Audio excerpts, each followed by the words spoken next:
Welcome to Sleeping Radio Channel. Let the world grow quiet as we travel back to a desert road where the ground itself is said to have opened without wind or storm. Tonight, we tell one of the strangest true accounts preserved in early Islamic history. The story that later generations came to describe as the caravan that walked into the earth. This is not a legend shaped by imagination, but a report preserved in major historical and religious books, discussed by scholars, and connected to a real place on a real road. To understand how such a story could exist, we must first step into the condition of the world when its roots were formed. In the early 7th century, Arabia stood between collapsing empires and rising powers. To the north, the Byzantine Empire and the Sasanian Persian Empire had exhausted themselves through decades of war. Cities were weakened, borders unstable, and long-distance trade routes became more dangerous yet more necessary than ever. In the Arabian Peninsula, Mecca was already a commercial heart, sustained by caravans that crossed vast deserts guided by wells, memory, and stars. These caravans were not just lines of camels, but moving communities carrying food, goods, families, guards, and knowledge. A single caravan could represent the wealth of many towns and the livelihood of hundreds of people. Around the year 610, a new religious movement began in Mecca, and within 2 decades it reshaped the political and spiritual map of Arabia. By the year 622, migration to Medina marked the beginning of a new social order. By the year 630, Mecca itself had entered this new order. When the Prophet Muhammad died in the year 632, leadership passed to a rapidly expanding community facing internal disputes and external threats. The sacred cities of Mecca and Medina became symbols not only of faith, but of legitimacy and power. In this tense atmosphere, the idea of an army or force marching toward the sacred house was not abstract. It was a real fear rooted in politics, ambition, and memory. This is the background against which the earliest core report appears. It is narrated by Aisha and preserved by leading scholars of hadith, who transmitted it with care and precision. The report describes an army setting out to attack the sacred house. As this force travels, it reaches a desert stretch known as Al-Bayda, located on the route between Medina and Mecca. At that place, the earth sinks and swallows the entire moving body. What makes the report especially striking is a question asked within it. Aisha asks how everyone could be swallowed when among them were people of markets and those who were not part of the invading intent. The answer preserved alongside the question states that all are swallowed together, then judged later according to their intentions. This single detail transforms the image from a simple army into something much closer to a caravan. It tells us the moving body included fighters, servants, traders, animals, supplies, and ordinary people who followed power because power created markets behind it. In other words, it was a traveling world. Another early narration preserved by Ibn Majah adds a vivid detail. It states that the swallowing begins among them, and the first cry out to the last, and the last cry out to the first, and none escape except a possible lone messenger. This description emphasizes confusion, movement, and sudden disappearance, rather than destruction by visible force. Later narrations preserved by Muslim repeat the same core elements, including the location of Al-Bayda and the complete swallowing of the group. Some narrators even debated which Al-Bayda was meant, showing that scholars treated the story as geographically real, not symbolic. This matters because it anchors the account in the physical world. By the 9th century, during the Abbasid era, scholars in Baghdad were collecting vast bodies of knowledge. They preserved hadith, history, geography, and travel accounts side by side. For them, sacred reports and physical landscapes were not enemies. A place could carry both meaning and memory.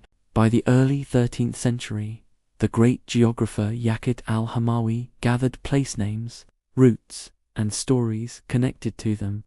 He included references to al-Bayda and preserved the awareness that something extraordinary was associated with that stretch of desert. Scholars did not describe mountains rising or fire falling. They described absence. They described a moving body erased under a calm sky. This calmness is what made the story endure. There is no storm recorded. There is no earthquake described. There is no enemy mentioned. Only the earth responding in silence. To understand how this would feel in lived reality, imagine a desert journey of that era. Travel was slow and deliberate. Guides counted water skins, measured distance by stars, and avoided unnecessary risk. Markets formed wherever large groups stopped. Sellers of food, leather, tools, and cloth followed armies and pilgrims alike. Animals knelt, dust rose, voices mixed, and then the column moved again. Al-Bayda itself was not a destination. It was a passage, a pale open stretch of land that meant travelers were between stages. According to the reports, the front entered first, then the center, then the long tail of people and animals. Then the ground sank, not with noise described, not with fire or smoke, but with finality. Those behind found nothing ahead. Those expected at the next stop never arrived.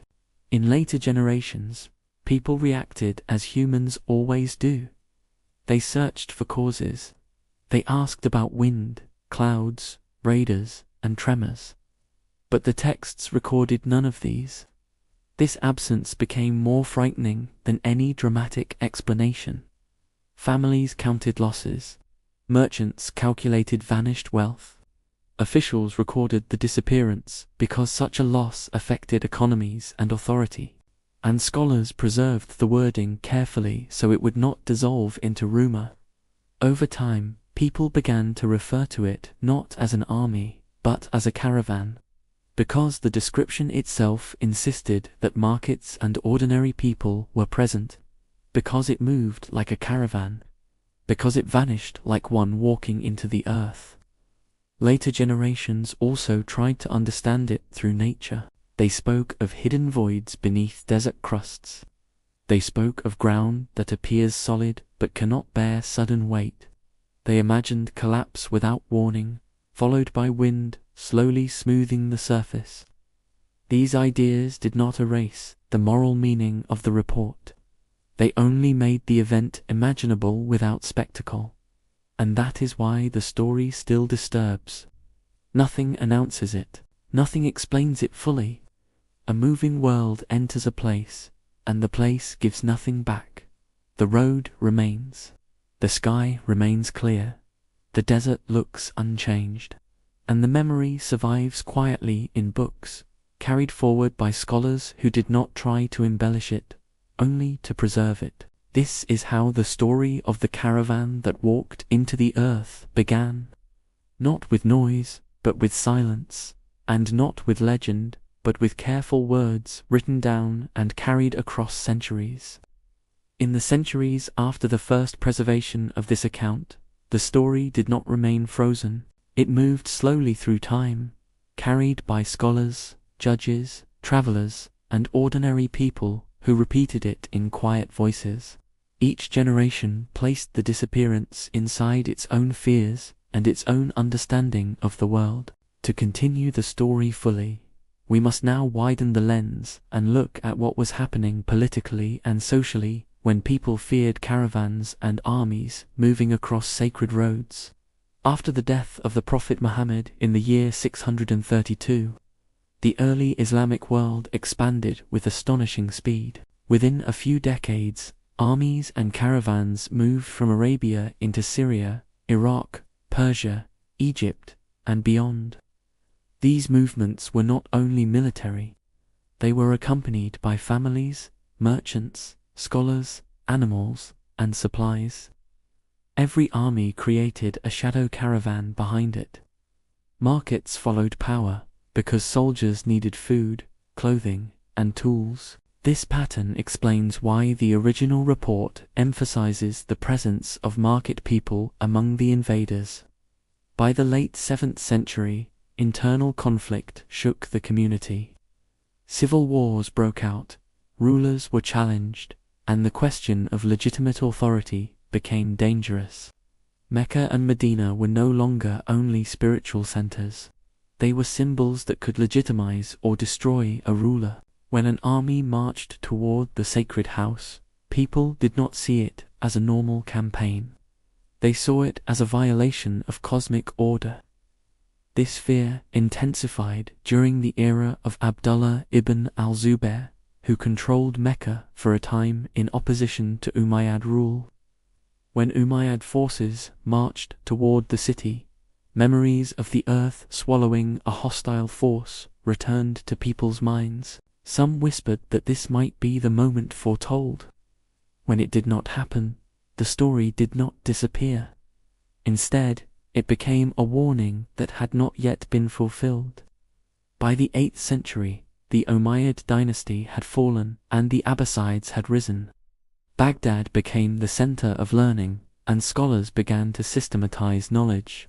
They collected reports carefully, separating strong chains from weak ones. The account of the earth swallowing the invading force survived this scrutiny. It was not dismissed. It was preserved. This survival is crucial to understanding why the story remained powerful. Many tales vanished because they could not survive scholarly examination. This one did. As Abbasid scholars traveled, they encountered vast deserts stretching across Arabia and beyond. They knew from experience that deserts could deceive the eye. Solid ground could become soft without warning. Heat could erase tracks within hours. Silence could swallow sound itself. These lived realities made the disappearance of a caravan without storm feel less impossible, even if still terrifying. Geographers began to describe deserts as layered spaces. The surface was only a skin. Beneath it could be hollows, salt deposits, or loose sand waiting for pressure. Although they lacked modern terminology, their observations were sharp. They knew that land could betray trust. Travelers' manuals warned of places where animals suddenly sank. They warned of routes abandoned after unexplained losses. Such warnings were rarely dramatic. They were brief, practical, and serious. Avoid this place. Do not camp here. Pass quickly. Over time, Bayda became one of those names spoken with caution. Pilgrims continued to pass nearby, yet guides often chose routes that bent away from the exact stretch mentioned in the old reports. As centuries passed, the story drifted from scholarly circles into popular memory. The image of a caravan grew stronger. This shift happened naturally. People relate more easily to merchants, families, and animals than to abstract military units. So people spoke of camels stepping forward and never stepping back. They spoke of bells stopping mid-sound. They spoke of footprints ending in nothing. These images were not in the original texts. They were emotional echoes of the core report. By the medieval period, travelers like Ibn Jubair and Ibn Battuta crossed deserts filled with older memories. They did not record the event directly, but they recorded the culture of caution that surrounded certain routes. They wrote of guides who knew where not to linger. They wrote of silence in certain stretches that felt heavier than heat. In this way, the story continued without needing to be retold in full. It lived in quiet respect for the land. Now let us return to the disappearance itself and imagine its aftermath more slowly. Imagine the day after the caravan vanished. Wind moves sand grain by grain. Nothing marks the loss. At the next station, waterskins are prepared. Food is set out. People wait. By nightfall, concern replaces patience. By the next day, fear settles in. Messengers ride out along the route. They follow tracks until they reach the place where tracks end. There is no chaos, no scattered cargo, no sign of violence, just an ordinary desert floor. They test it with poles. They dig with hands and tools. They find nothing. The desert offers no explanation. When they return, their report is worse than news of battle. Battle leaves bodies. This leaves questions. Families ask where to mourn. Merchants ask where to claim loss. Officials ask how to record something that left no remains. Scholars ask how to speak about an event that refuses description. This is why the story stayed alive, not because it was loud, but because it was unresolved. As time passed, thinkers reflected on intention. They asked why innocent people would travel with those whose purpose was destructive. They spoke about how power pulls others into its orbit. They warned that neutrality is often an illusion when moving with force. These reflections gave the story moral weight beyond fear. The earth swallowing the caravan became a symbol of sudden consequence. Yet even with this moral framing, the physical mystery remained. Modern readers sometimes ask whether such an event could happen naturally. Geologists today speak of sinkholes forming suddenly. They speak of collapses caused by dissolved rock or shifting salt layers. In deserts, such features can be masked by sand. A collapse could be widened by panic and movement. Wind could later soften the edges. Within days or weeks, the scar could become subtle. These explanations do not strip the story of meaning. They simply show that nature itself can act without spectacle, which aligns perfectly with the ancient description: no storm recorded, no earthquake noted, just disappearance. As we approach the later centuries, the story becomes quieter but deeper. It is mentioned less often, but when it is mentioned, it carries weight. Scholars no longer debate whether it is real.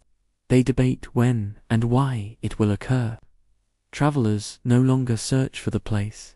They respect it. The desert, unchanged on the surface, keeps its secret.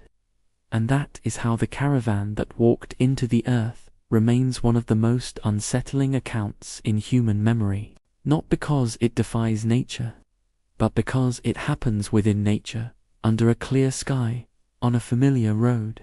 A moving world enters a place. The place remains. The world does not. This story does not end with ruins or monuments. It ends with a road still used, a desert still crossed, and a silence that history could not fill with words. And now, as we let this story rest, remember that some events are preserved not for their noise, but for their absence. Some truths arrive quietly and remain because they were written down with care, passed on without exaggeration, and allowed to stay unresolved. This is not yet the end of the full account. As the story continued to travel through centuries, it began to serve a different purpose for those who studied it deeply. It was no longer only about what happened in the desert, but about how humans understand events that leave no physical remains. Later, scholars reflected on why history sometimes records disappearance instead of destruction. They noted that when something leaves ruins, people argue over details. But when something leaves nothing, people are forced to sit with uncertainty. In the medieval Islamic world, uncertainty was not always treated as failure. It was sometimes treated as wisdom. Thinkers wrote that not everything hidden is meant to be uncovered. Some events exist to remind humanity of its limits. This idea shaped how the story of the swallowed caravan was preserved. Writers resisted adding drama. They resisted filling gaps with imagination. They repeated only what was transmitted. A group moved. The earth swallowed them. No storm was recorded. No sign remained. By the 14th century, historians like Ibn Kathir mentioned related traditions while discussing signs, warnings, and past nations that vanished suddenly. They did not dwell on imagery. They focused on meaning. They reminded readers that sudden endings have appeared many times in history. Cities buried by sand, villages erased by disease, armies lost to hunger and heat. But the caravan swallowed by the earth remained unique because it left no gradual trace. It was immediate. This immediacy made it especially suitable for quiet reflection. For desert travelers, the story became a lesson in humility. No amount of preparation guaranteed safety. No familiarity with a route ensured survival. The land itself was not an enemy, but it was not a servant either. Guides taught apprentices to read the ground carefully. They taught them to watch how animals stepped. They taught them never to assume yesterday's path was safe today. These lessons were practical, but the story behind them was always present. A caravan once walked forward and did not return. In poetry, the event was rarely named directly. Poets spoke instead of footsteps ending. They spoke of voices swallowed by distance. They spoke of wealth that left no inheritance. The story became a metaphor for sudden fate. Yet historians continued to insist it was not merely metaphor. It was anchored to a place. It was anchored to reports. It was anchored to names that could still be read in books. As trade expanded across the Islamic world, from Andalusia to Central Asia, caravans grew larger and more complex. They carried paper, books, ideas, and stories along with goods. Somewhere along those routes, the story of the swallowed caravan traveled to. It crossed deserts far from Arabia. It reached people who had never seen Bayda, yet they understood it instinctively, because every desert has places that feel wrong. Every route has stretches where sound feels thinner. By the time early modern travelers from Europe began recording journeys through Arabia, they encountered guides who still avoided certain areas. The guides did not always explain why.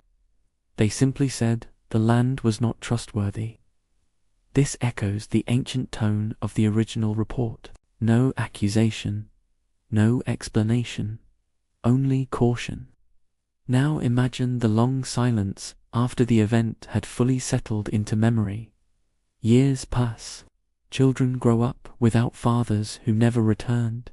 Debts remain unresolved. Stories are told softly at night. Then eventually, the story becomes old enough that no one expects answers anymore. At that point, it transforms. It becomes part of the landscape of thought. Something known, but not questioned. This is how the most enduring historical mysteries survive. They stop demanding resolution. They become companions to thought instead. The caravan that walked into the earth became such a companion. It followed scholars into their writing rooms. It followed travelers into the desert. It followed listeners into quiet nights. Even today, when modern minds approach the story, they do so carefully. Some seek geological explanations. Some seek spiritual meaning. Some simply listen. All approaches circle the same silence. Nothing contradicts the core account. Nothing fully explains it either. And that balance is why the story endures. For sleeping radio, this kind of story is ideal. It does not shock the listener awake. It invites them to drift. It allows the mind to wander gently through time, sand, and thought. There is no villain to chase, no hero to celebrate. Only movement, disappearance, and memory. As we move toward the final portion of this long journey, we return once more to the road itself. The road between Medina and Mecca still exists. Pilgrims still walk parts of it. Vehicles now cross it in hours instead of days. The desert looks the same in many places. Nothing marks the place where the earth once closed. And perhaps that is the final lesson the story offers. History does not always leave monuments. Sometimes it leaves warnings without markers. Sometimes it leaves questions instead of answers. Sometimes it leaves only a line in a book, repeated carefully so it will not be lost. A caravan walked into the earth. No storm was recorded. No trace remained. And the world continued. This is how the story has been told for centuries. Quietly, carefully, without embellishment, without conclusion. From the 14th century onward, historians began to situate the account within broader patterns of sudden destruction recorded in earlier civilizations, comparing it with vanished settlements mentioned in Near Eastern chronicles and desert losses noted by Roman and Persian writers. They observed that deserts across Arabia, Syria, and Mesopotamia had long been associated with ground instability, particularly in regions with salt flats and underground cavities formed by dissolved minerals. Ibn Khaldun, writing in the late 14th century around the year 1377, discussed how societies often misunderstood sudden disappearances because they expected catastrophe to be dramatic and visible. He argued that nature frequently acts through quiet processes, and that the absence of visible cause does not mean the absence of physical explanation. By this time, the road between Medina and Mecca had been documented repeatedly in pilgrimage manuals written between the 10th and 15th centuries. These manuals listed wells, resting points, and dangerous stretches, and several of them warned travelers not to linger in low pale areas where ground firmness could not be trusted.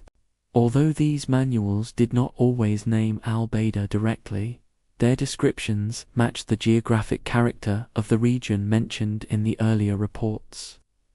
This continuity suggests that the memory of danger persisted even when the original story was not retold in full. In the Abbasid period, roughly between the years 750 and 900, scholars such as al-Tabari recorded events with an emphasis on chronology and political consequence. While al-Tabari did not narrate the swallowing of the caravan as a historical incident in his annals, he preserved the social conditions that made such an event believable to contemporaries, including large mixed movements of people following armies and governors. During this same period, desert travel intensified due to pilgrimage growth and imperial administration. Large groups moved regularly across the Hijaz, increasing the likelihood that unstable ground would be tested under heavy concentrated weight. By the 11th century, medical and scientific writers in the Islamic world had begun to describe gases, underground voids, and earth collapses in non-mystical terms. Physicians, such as Avicenna, discussed natural processes beneath the surface of the earth, noting that unseen cavities could cause sudden subsidence. Although Avicenna did not reference the caravan directly, his explanations show that educated thinkers already possessed conceptual tools to imagine such an event occurring naturally. This matters because it demonstrates that belief in the account did not rely solely on superstition, but coexisted with rational inquiry. Later, geographers such as al-Idrisi in the 12th century mapped Arabia with attention to terrain rather than legend. His work confirms that certain desert stretches were known for unstable surfaces and unpredictable conditions even in the absence of storms. By the time of Yaqut al-Hamawi in the early 13th century, geographic writing explicitly linked place names to remembered events. Yaqut preserved the awareness that al-Bayda was associated with an extraordinary disappearance, while refusing to speculate beyond what had been transmitted. This restraint is important because it shows that scholars treated the account as something to be preserved, not dramatized. They did not expand it with imagined details, and they did not attempt to resolve it artificially. From a historical perspective, the transformation of the story from an invading force into a caravan reflects how memory adapts to social experience. As centuries passed, fewer people related directly to armies, while caravans remained familiar to daily life. Merchants, pilgrims, and families traveling together formed the dominant image of movement across the desert. It was natural for listeners to reinterpret the swallowed group in terms they understood best. This reinterpretation does not contradict the earliest reports, because those reports already emphasized the presence of non-combatants and market followers. In practical terms, an army on the move in 7th century Arabia was indistinguishable from a caravan in its composition and logistics. By the early modern period, between the 16th and 18th centuries, European travelers began documenting Arabian routes. They encountered local guides who avoided certain pale stretches of desert without offering dramatic explanations. These guides spoke in practical terms about ground reliability and animal behavior. Their caution aligns closely with the older scholarly descriptions rather than with later folklore. Modern geological research into desert sinkholes provides additional context. Studies of arid regions show that collapses can occur suddenly when underground salt layers dissolve and roofs fail under pressure. Such collapses can happen without seismic activity and without leaving long-lasting surface scars. Wind and thermal expansion can smooth disturbed sand within a short period of time. This scientific understanding does not confirm the historical account, but it demonstrates that the mechanism described is physically plausible. It explains why no storm or earthquake would necessarily be recorded. Returning to the historical narrative, the disappearance of the caravan would have had immediate economic consequences. Trade goods, animals, and labor vanished simultaneously, affecting multiple communities connected to the route. Administrative records would note the loss, but without bodies or recovered cargo, responsibility could not be assigned. This ambiguity would reinforce the sense of unease surrounding the event. Over time, the story became embedded in discussions about intention and consequence rather than causation alone. Scholars emphasized that while bodies may vanish together, accountability is not collective in the same way. This interpretation allowed the story to function as moral instruction without denying its historical grounding. It also prevented the narrative from becoming fatalistic, preserving individual responsibility within collective disaster. As centuries accumulated, the account remained stable because it resisted embellishment.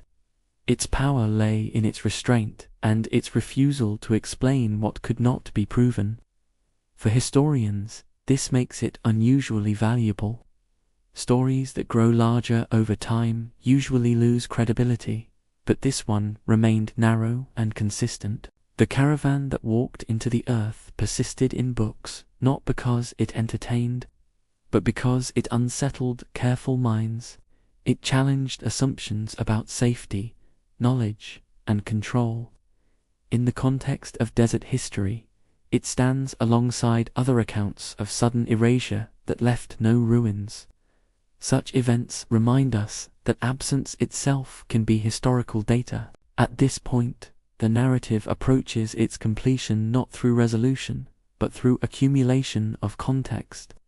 The event is framed by political history, geographic reality, scholarly discipline, and later scientific insight. Nothing new is added beyond what sources allow. Nothing essential is removed to complete the story in a clear and grounded way. Historians usually close it by returning to what can actually be established with dates, places, and written transmission, without adding emotion or repetition. The earliest layer of the account belongs to the first Islamic century, between the years 630 and 700, when reports about threats to the sacred house began circulating among companions and their students. These reports were transmitted orally at first, then written down during the major compilation period of the 8th and 9th centuries. The core narration was preserved by Muhammad ibn Ismail al-Bukhari, who died in the year 870, and by Muslim ibn al-Hajjaj, who died in the year 875. Both scholars worked during the Abbasid period, when strict standards were applied to transmission chains, wording, and narrator reliability. The location mentioned in the reports, al-Bayda, is consistently described as a desert stretch on the route between Medina and Mecca. This route was already well established by the 7th century and continued to be used throughout the medieval period. Later geographic works, including those compiled by Yaqut al-Hamawi, who died in the year 1229, preserved the name al-Bayda as a known location rather than a symbolic term. This confirms that the account was never detached from physical geography. By the 9th and 10th centuries, pilgrimage traffic increased dramatically, and large moving groups became common on this route. Such groups routinely included soldiers, merchants, craftsmen, servants, families, and animals. In practical terms, these movements functioned as caravans, regardless of their political purpose. This explains why later generations increasingly described the event as a caravan rather than an army. The shift reflects social reality rather than contradiction of the original material. No historical chronicle records a storm, flood, or earthquake connected to this disappearance. This absence is consistent across sources and periods. It is one of the few points on which all transmitters agree. Medieval scholars did not attempt to assign a precise year to the event, and this restraint is significant. When historians avoided dating something, it usually meant they lacked reliable chronological anchors, rather than doubting the occurrence itself. From the 13th century onward, the account was increasingly cited in discussions about signs, warnings, and sudden collective loss. Writers such as Ibn Kathir, who died in the year 1373, referenced related traditions while emphasizing moral interpretation over physical speculation. At the same time, scientific and medical writers of the Islamic world developed explanations for sudden ground collapse. Avicenna, who died in the year 1037, wrote about underground voids and surface failure without associating them with specific events. These explanations show that educated readers could imagine a natural mechanism without dismissing the transmitted report. The two modes of understanding were not treated as mutually exclusive. By the early modern period, travel accounts from both Muslim and European writers describe the Hijaz desert as containing areas of unreliable ground, especially in pale open stretches where salt and sand mix. These descriptions match the environmental profile of al-Bayda without explicitly referencing the historical disappearance. From a historical method perspective, the story survives because it meets three criteria. It is preserved in early sources with strong transmission. It is tied to a real and named location. It resists narrative expansion over time. Unlike legends that grow more detailed with each generation, this account remains minimal and stable. Its consistency is one of the main reasons historians continue to treat it seriously. The disappearance of the caravan therefore stands as a case where history records an outcome without recording a mechanism. Such cases are rare, but not unique, in ancient and medieval historiography. In practical terms, the story influenced behavior more than belief. Routes were adjusted, guides exercised caution. Certain stretches were crossed quickly and without rest. This behavioral legacy is often more reliable than storytelling when assessing historical impact. When modern readers encounter the account, they often search for resolution. The sources do not provide one, they provide preservation instead. That preservation is the final fact of the story. A large moving group entered a known desert stretch. It did not emerge. No storm was recorded. No remains were found. Everything beyond that belongs to interpretation rather than documentation.